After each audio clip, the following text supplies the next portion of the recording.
And welcome back, Pack, of course, on my side as we get ready for team number 8 this time.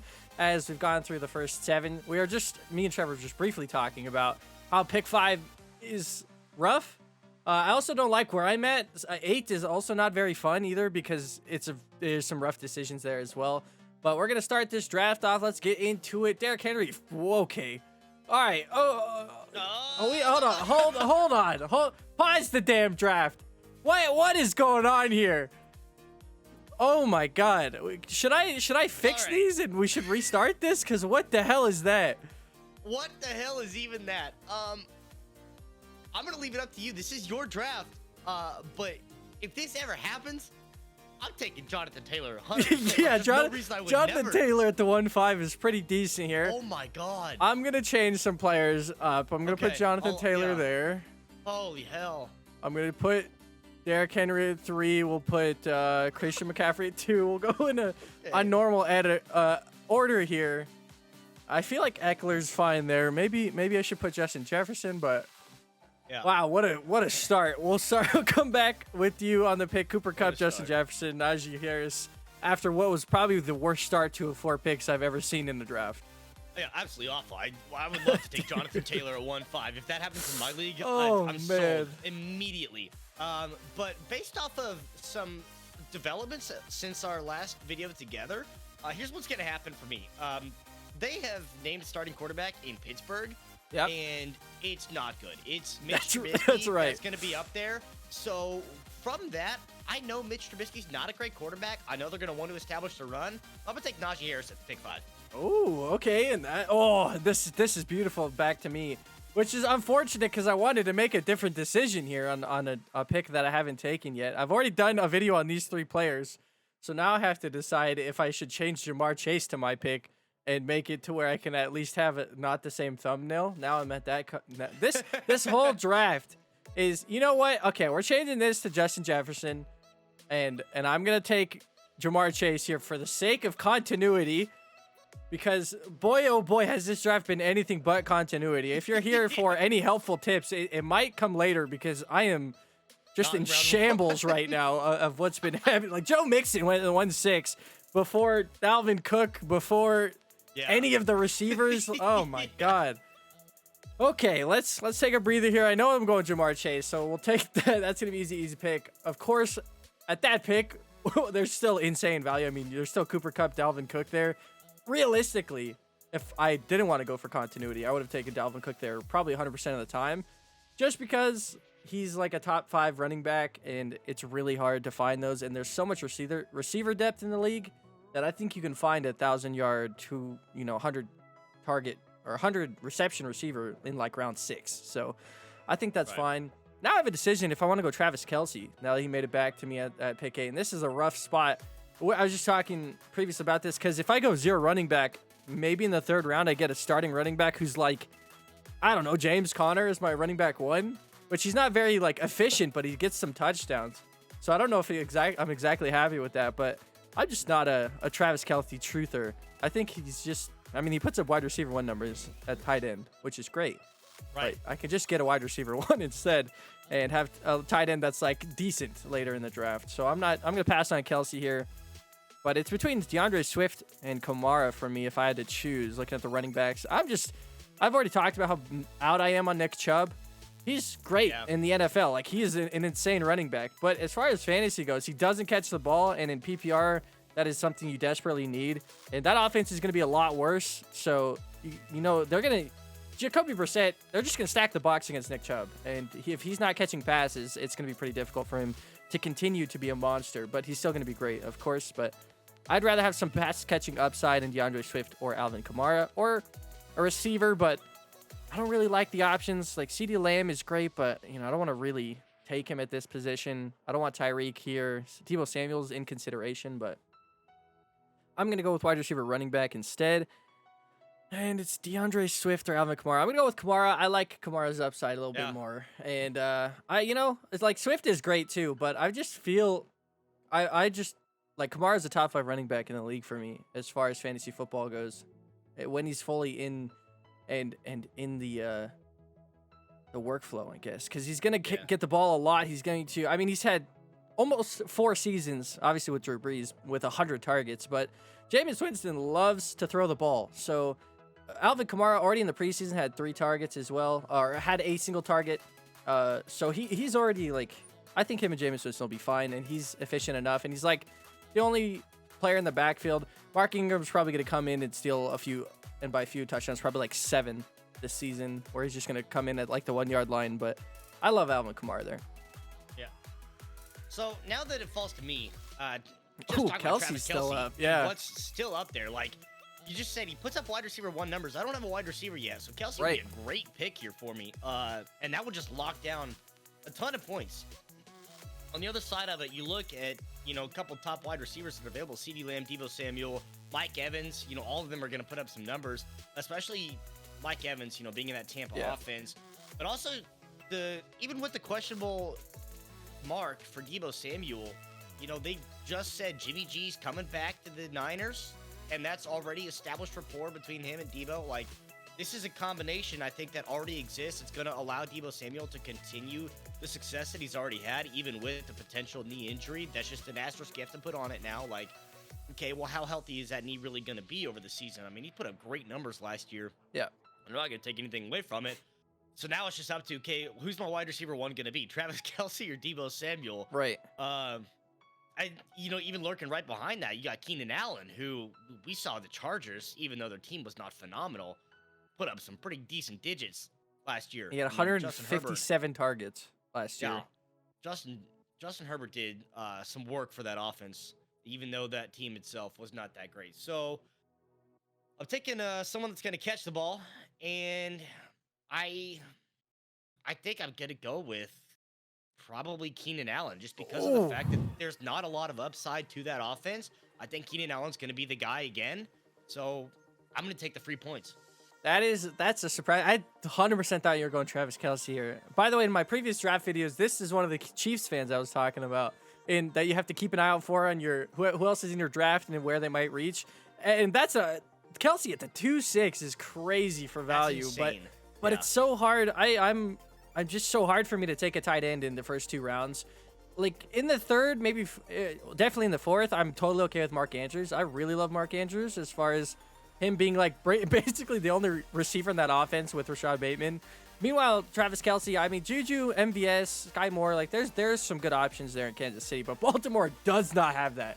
So I love the upside of Mark Andrews a bit more, even though obviously Travis Kelce will get 100 receptions, 1,000 yards, and 10 touchdowns. Like, it's just, that's his floor. Like, he's going to have that this season just because Patrick Mahomes is great, and he is great. But, yeah, something I was not expecting was you to go Keenan Allen there. Of course, Deebo Samuel and CeeDee Lamb both on the board. Going for the safety pick. I'm interested to see what your third pick is now. And you give credit to Mark Andrews and what he's done, and here's what's going to happen. I'm going to pass him up. Again, I do not want this tight end. This is not a tight end I'm going to draft, and I'll tell you exactly why. Last season, when Mark Andrews was on the field without Lamar Jackson, he played like 10% more snaps. He got like 3 to 4 more targets a game without Lamar Jackson, and he was that individual workhorse for the Baltimore offense. So with Lamar Jackson back in the mix, that's going to actually put a chip in to Mark Andrews' productivity, which is wild to think about, but that's just not something that I'm going to go for. There are so many tight ends here available.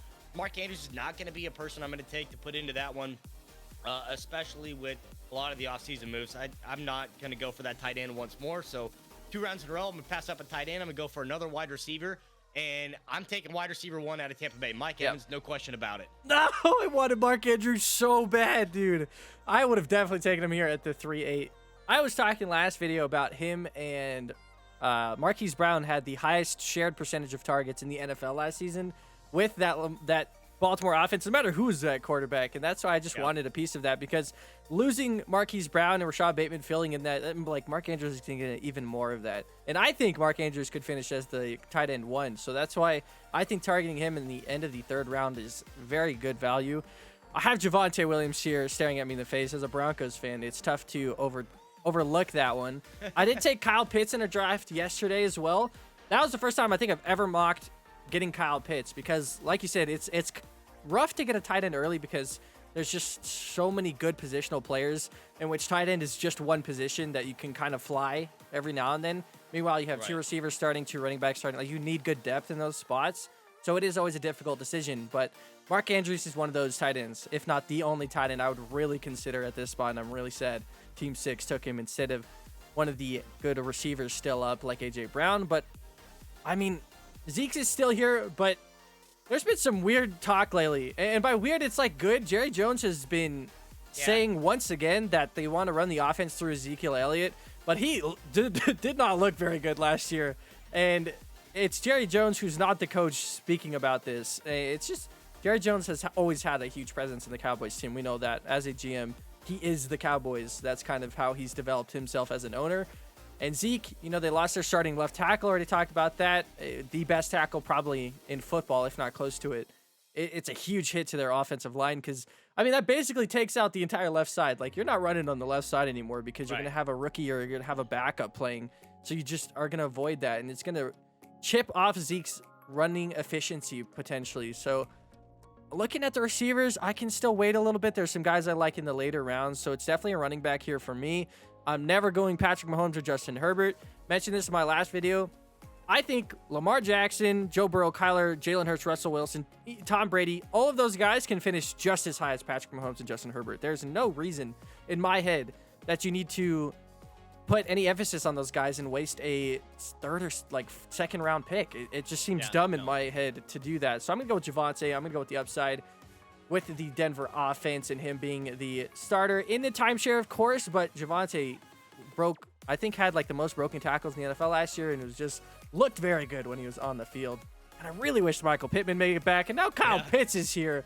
And I have another question to ask myself. If I take Kyle Pitts again, probably not is the answer. I obviously am not taking T. Higgins. We saw that in the video yesterday. Teammate went crazy, got 5 receivers. 2 of them being Jamar Chase and T. Higgins. I'm not going to do that this time. I got a little bit more of a brain for myself. But at the end of the 3rd round, James Conner and Zeke go. And then Patrick Mahomes and Pittman. I probably would have taken a 3rd running back here, honestly, if James Conner or Ezekiel Elliott made it to me, because I still like those guys' upsides. And as a 3rd running back, I can always just bench them or move them around. But Pittman going is sad. That was kind of my next pick. And I really don't like reaching on a lot of these other players. I hate the running backs all the way in this vicinity. Basically, Gibson is a little bit better now. With apparently Brian Robinson, who had still that on the roster. Awful injury and got shot a couple of times. It could be ready for week 2. That's just insane to me. The dude is a monster. Healthy, praying for a healthy recovery and a speedy recovery for him. That's what I'm trying to say there. But of course, that means Antonio Gibson, basically that workhorse running back now back in Washington, even though he was not great in preseason and is still fumbling all over the place. Yeah. But this is a weird pick for me because I don't really like the running backs. I'm never going Cam Akers because I want Darnell Anderson, as the fantasy footballers call him, or Darrell Henderson, later in the draft, because they're probably going to be in a split anyways. And one of them's going in the 4th, the other one's going in the 8th. I'd rather take the 8th guy in the split, who's still going to be on the same offense. But and the receivers, it's a tough because Deontay Johnson, like you said, it's Mitchell Trubisky. Deontay Johnson was great last season just because he had a floor of Roethlisberger couldn't throw more than 10 yards. So Roethlisberger would just constantly throw to Deontay Johnson for 8 yards at a time. And that would be their whole play and strategy. But I just don't know about Mitchell Trubisky. Terry McLaurin, Scary Terry, is fantastic. We know that, but I don't know. It's tough, obviously, with Carson Wentz. How much can you really believe in him? But even then, Terry has still had back-to-back 1,000-yard seasons with some really bad quarterbacks. So that shows how skillful he is at that position. This is a really tough spot. This is probably one of the hardest picks I've had to deal with because Kyle Pitts I can easily go and take here and be kind of okay with that. And I think that's what I'm going to do again. I'm going to go with Kyle Pitts. I'm going to go with an early tight end once again. I just didn't really like the picks around me. And I'm expecting to get another receiver on the way back in the 5th round, which I still love a lot of options there. So I like Kyle Pitts instead. Yeah. And I'm not going to take anything away from those 2 tight ends that are picked right there. I would put either one of them over Mark Andrews just because, drafting Mark Andrews is one of those risk versus reward types, with is Lamar going to be healthy all year? And if he's not, what is that going to do to the productivity of Mark Andrews? But I think Pitts and Kittle, both great tight end choices, especially, again, as we said with Jimmy G, staying there in San Francisco. That's going to bring that established rapport already back with him and Kittle, and that's just a phenomenal pick there for a 4th rounder if you're going to get tight ends early on. Yeah. This has put me in an awful situation. I did not like the picks here in this round.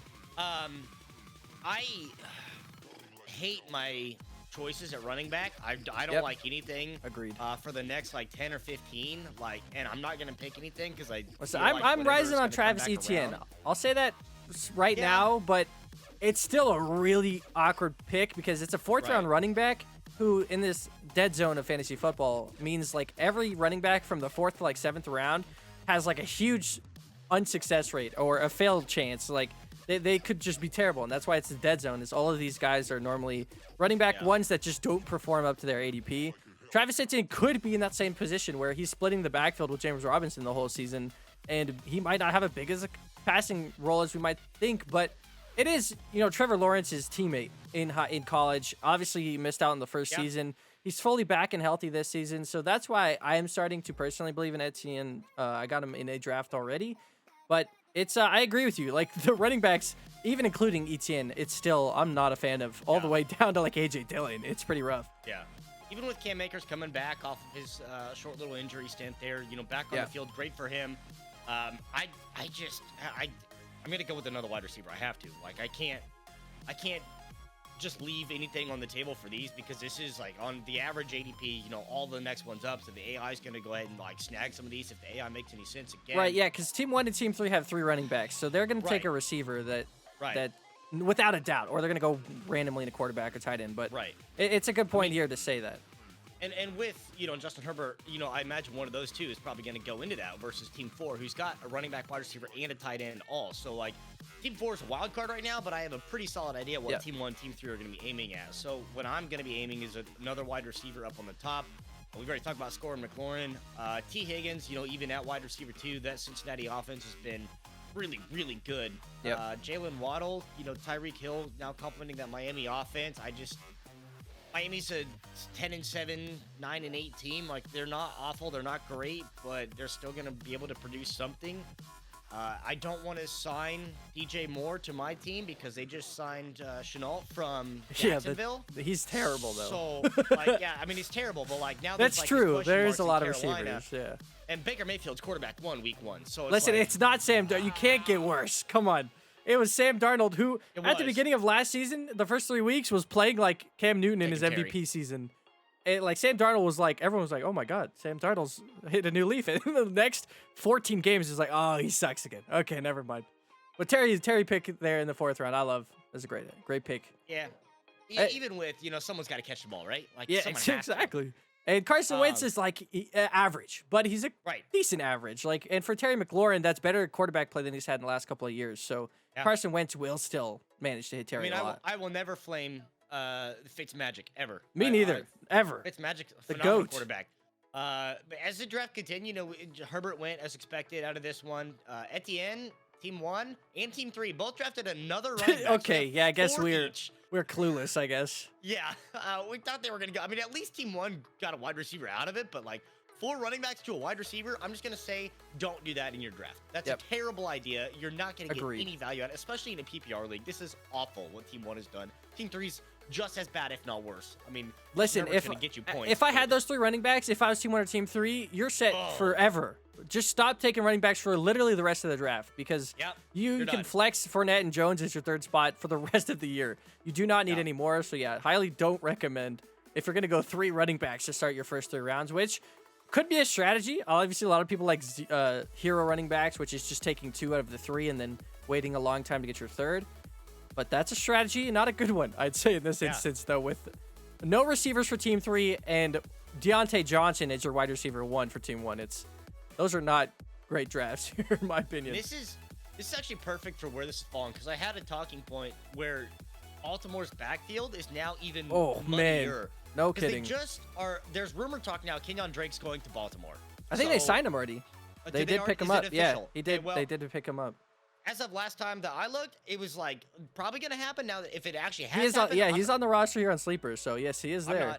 I'm not touching J.K. Dobbins. Agreed, 100%. Because there is too much going on in that backfield. It's the Raiders all over again. They have too many running backs. They don't know who's going to be running back 1. So I'm going to skip down a couple. CEH, don't get me wrong, good player.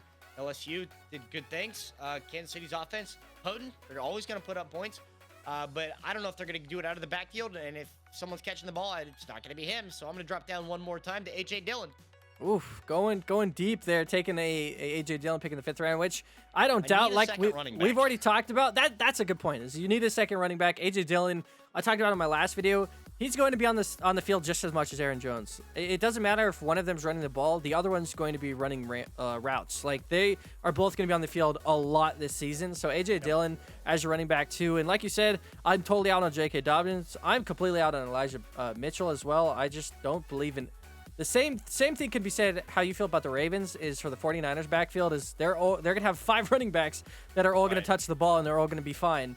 And so I'm just completely out on that too. And Clyde, like you said, he is technically the starter, but he hasn't really carved out a role in the 2 seasons that he's been there where he was a first-round draft pick. Like he was supposed to have a lot of capital and be insane. Like probably like a Kareem Hunt role is what we expected of the Chiefs back in the day. And he just did not. They just didn't use him like that. And he's been hurt a little bit, of course, too. So, yeah, I like A.J. Dillon there. Obviously, the running backs, we already talked about. It gets into a murky field later. So, it gets a tough decision. But after A.J. Dillon is Jalen Waddle and Kyler Murray in the 5th round, which I could have been eyeing here. Darren Waller talked about it yesterday, talking about it more today. Now is discussing a contract extension. So, I think a little bit of him not playing has been contract stuff. Had kind of been a holdout, but no one really knew if he was healthy or not. He's still going to be probably the number 2 weapon there in Las Vegas. And I think people are not realizing how much Davante Adams is going to take away from the offense. Like, Darren Waller was a top tight end because he was the only option on that team. Now they have one of the best receivers, if not the best receiver in the NFL, on that team, who played in college with Derek Carr. Like, Darren Waller is going to get overlooked a lot for a similar size to Davante Adams in the end zone especially. Well, not similar size. Darren Waller's 6'6". He's huge, but... I will easily take DJ Moore here. I know you were out on him, but I am fine with Baker Mayfield. I think he's just great, and I was really hoping Lamar Jackson made it back, and I'm not even going to have to think about that one. I will take Lamar in the 6th every single time. Yeah, don't blame me for that. And, I got nothing against Baker.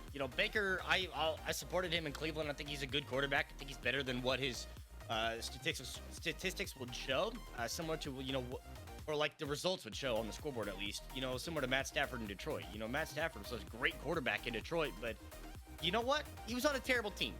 And Cleveland was not a great team, but Baker Mayfield led them to the playoffs. Got their first playoff victory. Exactly. Who knows how long? Like, Baker's not a bad quarterback. So similar with this concept of, someone's got to catch the ball in Washington, someone's got to catch the ball in Carolina. And Moore's a good one to pick out of there. ADP suggesting me for Mike Williams. I already got Keenan Allen, so I don't think I'm going to match up on the other side of the field with that. Got 2 running backs.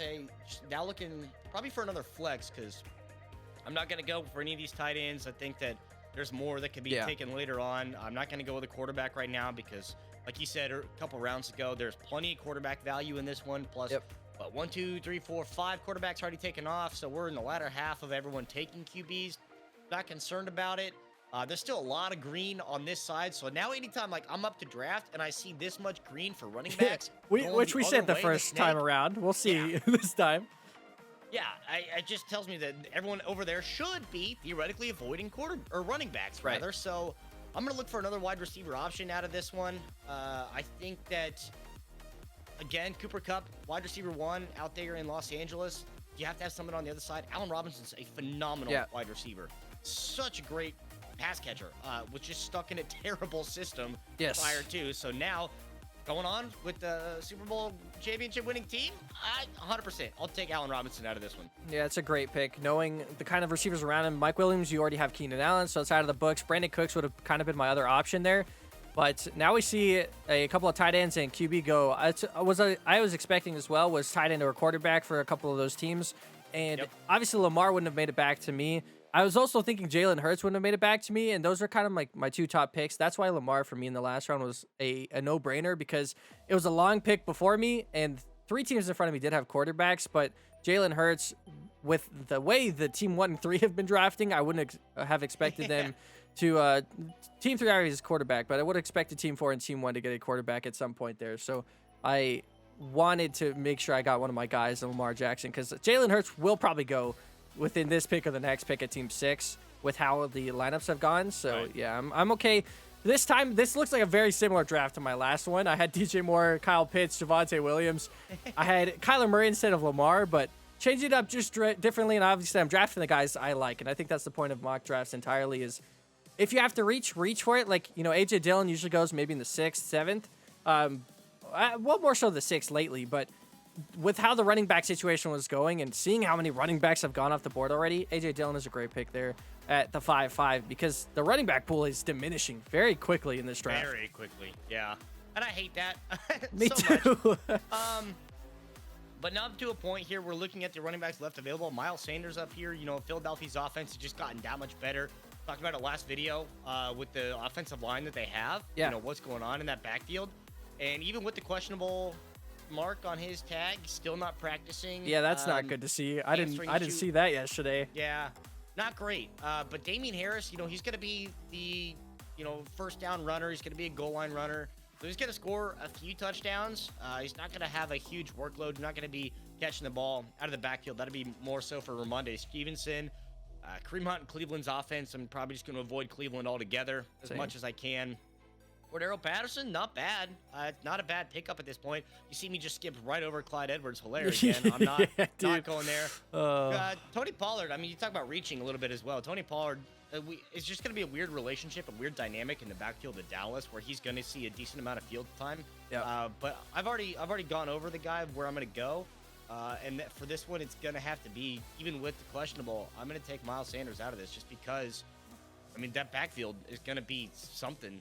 That would have been one of the best offenses. My choice as well. I would have taken Miles Sanders at this pick here if he made it back to me, especially as my running back 3 where I don't have to start him if he is questionable. Yep. Philadelphia loves their 3 running backs in obviously Miles Sanders, Kenneth Gainwell, and Boston Scott. They love those guys. They love every single one of them. But Miles Sanders, when he's given the opportunity, he is incredibly good. And I still always have wondered why the Eagles haven't used him like the weapon that he is because he's always been a very efficient runner. So I expect him to have a decent role still this year. And like I said, Jalen Hurts did go at Team 6. That was the one team that was going to take a quarterback for me. So that I'm happy with locking in Lamar here. Now I have some great receivers back to me. And in front of me, there's on the other side of the draft where there's a lot of running backs at 1-2, a lot of receivers at 9-10. So I could expect a couple of these receivers to drop. Team 9 might take another one before another running back. But like you said, the running back room is diminishing. So this might be a situation where I'd have to take Damian Harris here if that's someone who I wanted. But I have an eye on someone I want in the next round. So I think I'm going to go for a receiver here. Listen, Michael Thomas is a very intriguing option. He, of course, had insane target numbers with Drew Brees. And we have basically no idea how he's going to work with Jameis Winston since he's been out of practice a little bit and still recovering from an injury. So it's been kind of awkward there. And I do have Alvin Kamara. So do I want to double stack a Saints offense that might not be good with Jameis Winston? Who knows? And I could go for special safety, and I'm going to go for safety. Amon-Ra St. Brown, I like that. I'm going to take that. Still some receivers go. So a lot of receivers still going at the end of that one. So a smart choice there, in my opinion. Russell Wilson following in the mix of the receivers as we go to the 8th round. Now I have 3 receivers, quarterback, tight end, 2 running backs. My team is looking at pretty safe overall. Now there's a couple of guys I'm looking at. Adam Thielen is a great just backup receiver option for the Minnesota offense. He did great last season. He's been a touchdown monster, even if he's been a little bit less productive.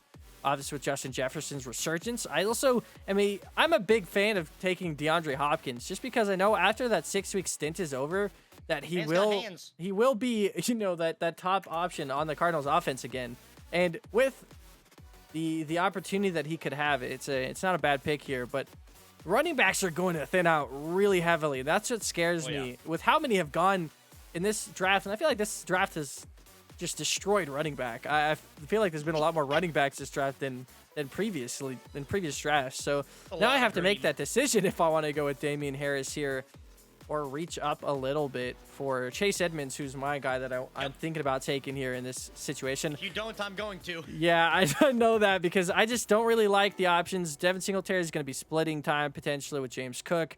Kenneth Walker is going to be splitting time with Rashad Penny. Tony Pollard is the backup option. Cowboys offense. Cordell Patterson's on the Falcons. That's it. And Kareem Hunt's on the Browns. So, that's kind of your TLDR for those two. Is I'm just kind of out on bad offenses for secondary running backs. Cordell Patterson could still be the starter, but Tyler Algier's been picking up some volume as far as end zone looks and stuff. So I have no idea. Damian Harris is cool and all, and I'd be happy with him, but I also really like Ramondre Stevenson at the end of the draft for PPR, especially if he's going to play a James White role. That's someone I'm going to be targeting. And I'm going to take Chase Edmonds here. I know I'm going to need to lock down the third running back and reaching about one round to get the guy that you desperately need, because running backs are drying very heavily and are running very thin here. Well, I can get plenty of good receivers later in the draft. That's not a worry for me. And that's a good point to bring in. If you are in a situation where you look at a draft and analyze the draft and see what's on the board, like we talked about, there's so much green up here. Right. That's so focused. Like, there's so many running backs just completely gone. Chase Edmonds is a great pickup, even if it is a little bit of a reach. They just cut Sony Michel, so, we don't have that frontliner type of running back. I mean, yeah, sure, that's still a deep running back room where you have Raheem Mostert and Myles Gaskin, both they're still on the roster. But Mostert has been subject to injury. I would know because I drafted him a couple times, and he did great until he tore one thing, and then he's done for the rest of the year. So there's an injury question mark with Mostert in the backfield there as well. And Myles Gaskin, hasn't really done a lot. So I think Chase Edmonds, great pickup. Like I said, if you didn't, I was probably going to. Yeah. But now, because there's so many running backs, again, going the same way the draft, I'm not really looking at a running back. I mean, they're right. If it was going to be Edmonds. So now I'm going to flip back over to a wide receiver. And I torn between a 1-2 right here. And it's going to be the person with the suspension for the first few games. And I'm okay with that because DeAndre Hopkins is like a guaranteed 15 points a game every time he plays. And that's huge. But then there's also the developmental role that Gabriel Davis has taken in Buffalo. And he's risen insane since the hype of the preseason.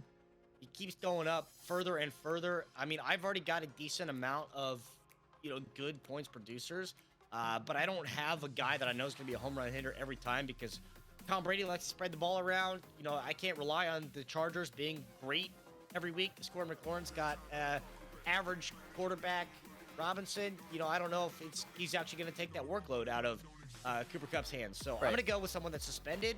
Give me a few weeks. And that's okay. I'll take a few weeks, take a few losses if DeAndre Hopkins comes back and spikes me back up. Yeah, that's the point of that. Is like, you had 4 receivers before that. You're totally fine at receiving. You're going to be fine there no matter what happens. Even if one of your main receivers goes down, you have Allen Robinson that could fill in. So DeAndre Hopkins, and that's the kind of thing you need to look at if there's suspended receivers, or if it's like Michael Thomas in the 7th or 8th round. You're like, can my team afford to sit this guy for a few weeks and not have to have this position? And 8th round is still some value in the draft. So to be putting aside some value later in the season is what you have to decide. So DeAndre Hopkins is a great pick there. What you're talking about already with Gabriel Davis and why he's been rising so much, obviously, both Emmanuel Sanders and Cole Beasley gone, 2 of the target-heavy pass catchers in the offense, means that Gabriel Davis has to be that secondary option. There's Jamison Crowder's listed as the wide receiver 3, as a slot receiver more than likely. And, he's probably not going to get Cole Beasley numbers. So a lot of that action that Sanders and and Beasley got last year are going to be probably developed more into Gabe Davis, which is why in the 8th round, on one of the best offenses that Buffalo has established, Gabriel Davis is a great pick in the 8th. Then goes Cordell Patterson, Dak Prescott going on 9th, Hunter Renfrow, Dallas Goedert, Kareem Hunt, and Devonta Smith. I was going to ask in that last pick, or at this one potentially, if Dallas Goedert was in consideration, or if you're just main tight end at the end. Okay. He was a small consideration there at the point. I'm looking at tight ends, but I've got my eye on one that I think is going to be able to drop. Because it's the same concept. Looking at quarterbacks, everyone's pretty much got one. Tight ends, everyone's pretty much got one. So now I'm basically up to free picks of whoever's left. So I'm really not worried about my quarterback or tight end pick at all.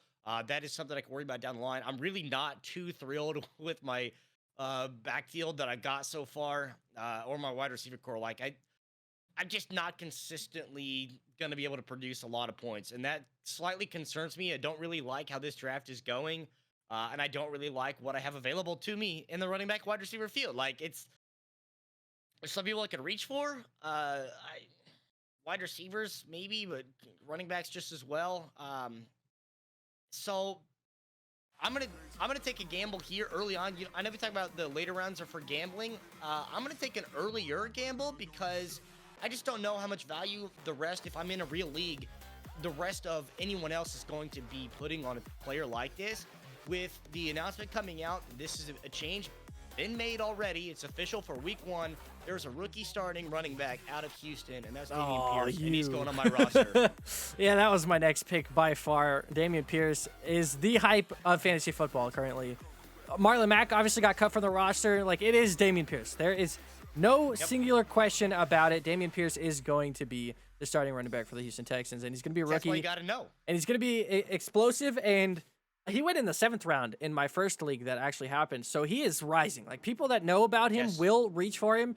Like, instead of Sanders, like, you getting Pierce there is realistic to me as well, because that's how solid of a role Dameon Pierce might have in this offense. Even though it is not a great offense, even losing Marlon Mack, like, that's a huge potential kind of timeshare that's maybe cut down completely. Is like, they really believe in Dameon Pierce if they're dropping Marlon Mack like that. So, yeah, Dameon Pierce is the #1 guy there to target.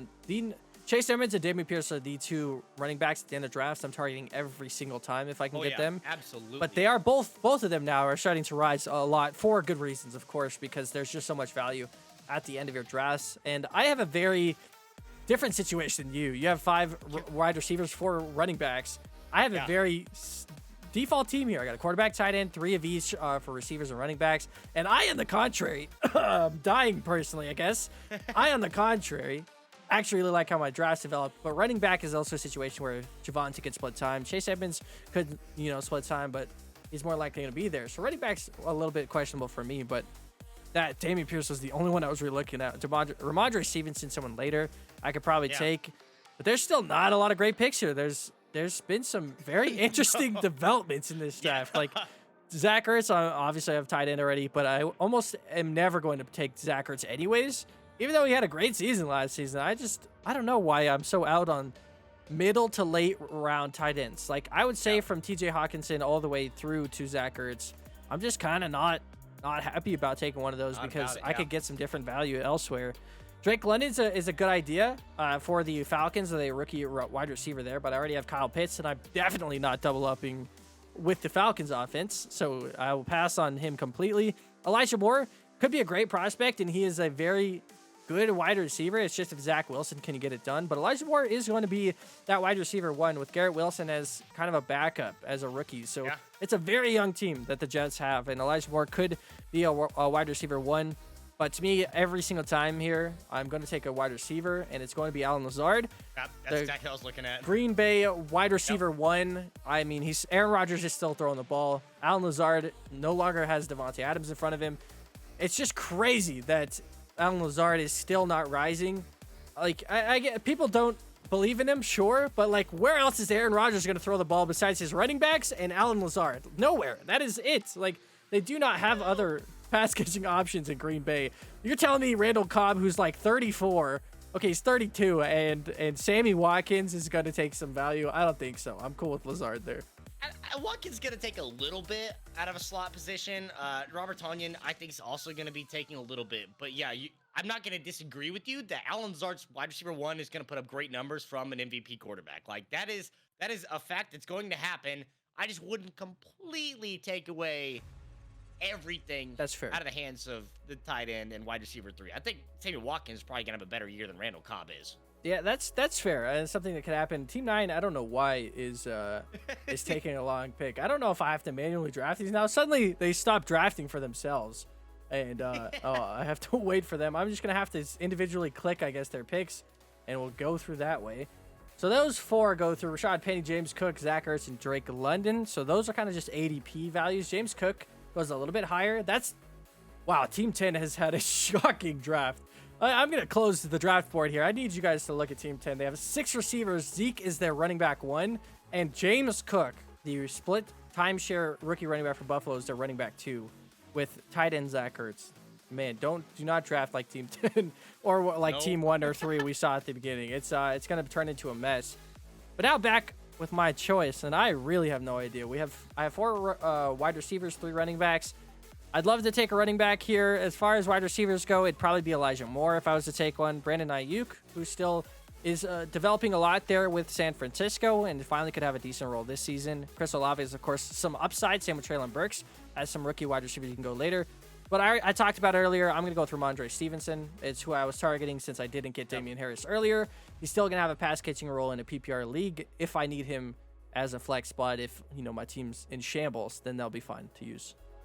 Yeah, and, looking Elijah Moore, wide receiver 1 out of the Jets, even with Zach Wilson, missing everything on the field, but hitting everything off the field, including a lot of players' mothers. Hey, just keep an eye out. Oh, that's that funny. Man is wild. And Joe Flacco there is, the over-the-top coach. So I kind of like the fact that you at least have that little bit of seniority. Right. That Zach Wilson is, tucked underneath to help see that. Christian Kirk, most overpaid wide receiver in the NFL. Yep. So, yeah, okay. I guess if you want to go for that in round 10, I think there's better places to go than Christian Kirk. But, hey, it's not my team, not my problem. And the more I look at my team, the better I feel about where I'm going. But, again, going back this direction, a lot of running backs already taken, so I'm not going to go there. I already have 4 as well, and I've got enough wide receivers. I'm actually going to look for a tight end in this spot, and this is going to be one that is going to be a player that they just actually cut another one of their tight ends off the roster, so it's literally just the one guy in the backfield. Like, that's it. He is tight end, number 1. There's no one else there in that field. Quentin Morris, Tommy Sweeney, I don't even know who they are. I don't even care who they are. Dawson Knox is going to be my guy. Yeah, and that's another thing about the Buffalo offense is, like, Beasley and Sanders lost a lot of value, but Dawson Knox was, like, the league-saving tight end for me last year. Yeah, and this, I was going to tell you, this happens in mock drafts with computers. They love to take second quarterbacks going into later ends of drafts. Obviously not realistic, especially with second tight ends. People are doing that in the later stages. But back on the Dawson Knox part, when George Kittle got injured last year, I picked up Dawson Knox off the waivers, and boy, did he save me some weeks. So he is going to do the same thing again this season. Obviously, I already talked about them losing Emmanuel Sanders and Cole Beasley.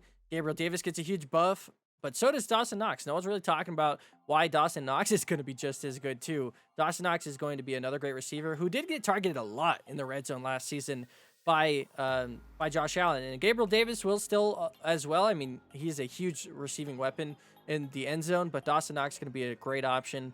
As a late tight end, there's not many I like besides like Cole Kmet or David Njoku, like some really late flyers. So I like Dawson Knox here. You still need a quarterback. Who's your pick? Well, I can't believe Tom Brady dropped to the 10-10 in this draft, by the way.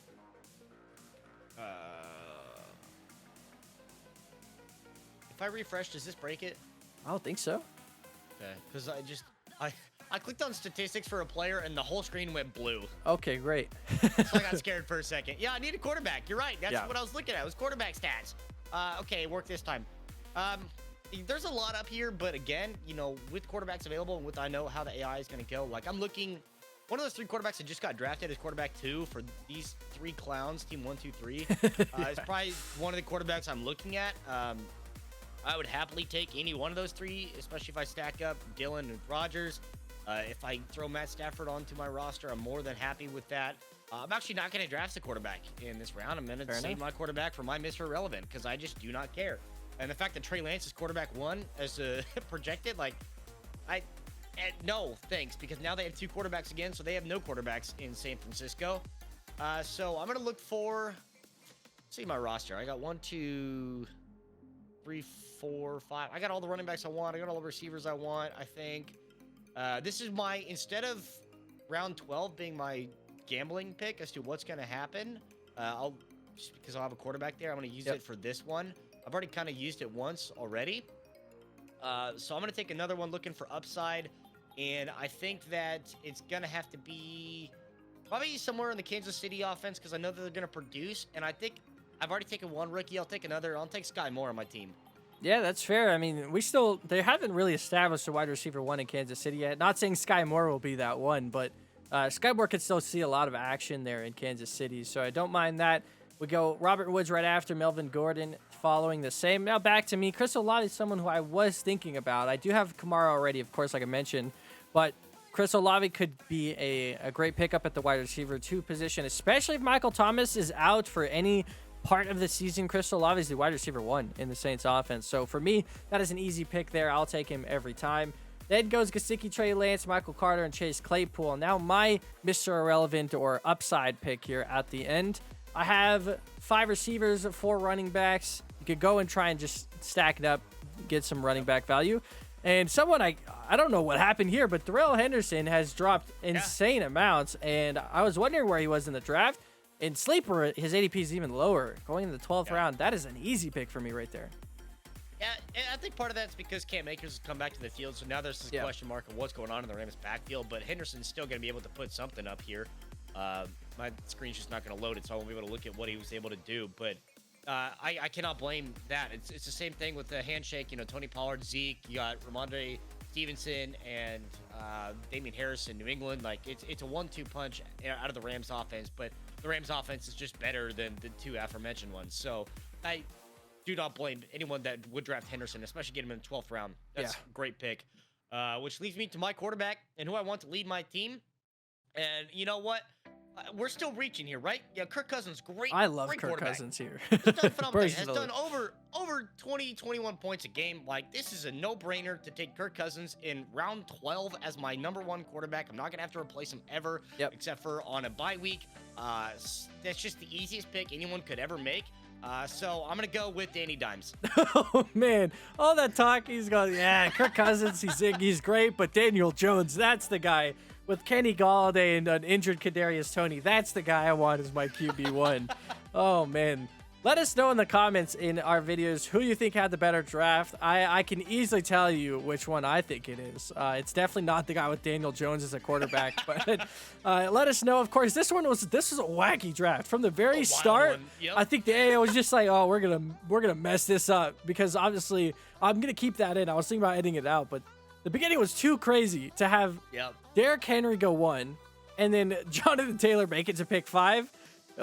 We had to change it. So yeah, let us know in the comments what you think. If I got Jonathan Taylor, I'd be so much happier with 5. Like, oh man, I'd be way much better than where I am. I don't think I had a bad draft, all things considered. Danny Dimes is obviously not going to be my quarterback. Yeah, of course. I just got to wrap it up the way that it started. Complete chaos. Like, I'll happily take. And I don't want to take anything away from Daniel Jones. Like, don't get me wrong. He's not He's fine. He's not Kirk Cousins, but he's also going to be able to do okay. You know, his points weren't bad last year. I think he's underrated, but he's not Kirk Cousins. No, he's not. He's not a starting caliber quarterback. So, yeah, let us know in the comments below what you thought about the drafts. Of course, I went for a middle round tight end quarterback strategy with Kyle Pitts, Lamar Jackson. Trevor went with Dawson Knox, and I would say Kirk Cousins normally in a later strategy where you go tight end and quarterback at the end of your draft. But let us know what you like. I usually prefer that strategy, later quarterback and tight end, just because, like we've already talked about, you can get so much value. I mean, someone could have gotten Tom Brady in the 10th round of this league and been solidified at quarterback the entire season. Like, you're never taking him out until, like, even during his bye week, he might fly down to Miami and, like, go play for the Dolphins during their week. So, you have no idea what Tom Brady will do. But, yeah, let us know in the comments who you thought did well. Make sure to like, subscribe as well. See you next video. Have a good one.